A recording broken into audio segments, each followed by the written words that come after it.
Tomorrow, when Joan of Arc burns at the stake, I want you to watch carefully. Not the young woman in the flames, but the men who sentenced her to burn.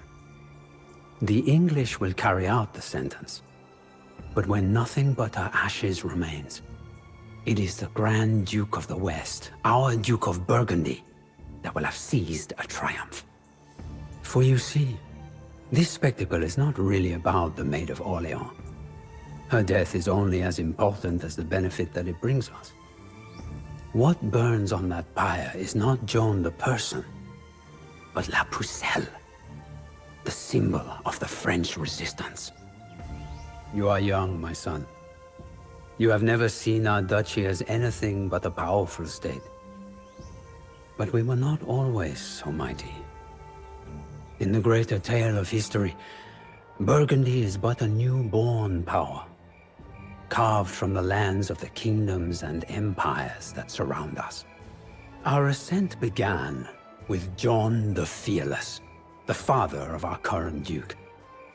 Up until then, the Dukes of Burgundy and the Armagnac faction had been equal rivals, fighting for influence at the court of the Mad King of France. Louis, the leader of the Armagnac faction, had been using the funds of the French crown for years to stifle John in any way possible. He also boasted of having bedded John's wife. Tiring of these insults, and Louis's abuse of royal influence, John decided to end their rivalry for good.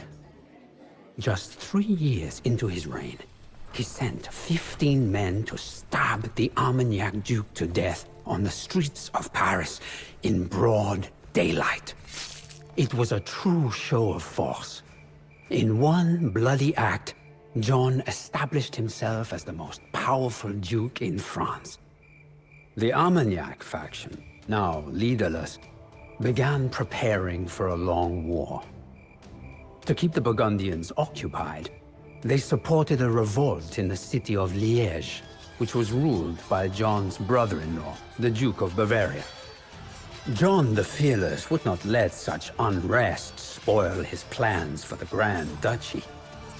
And so he marched his armies north, to a small village outside Liège called Auteuil.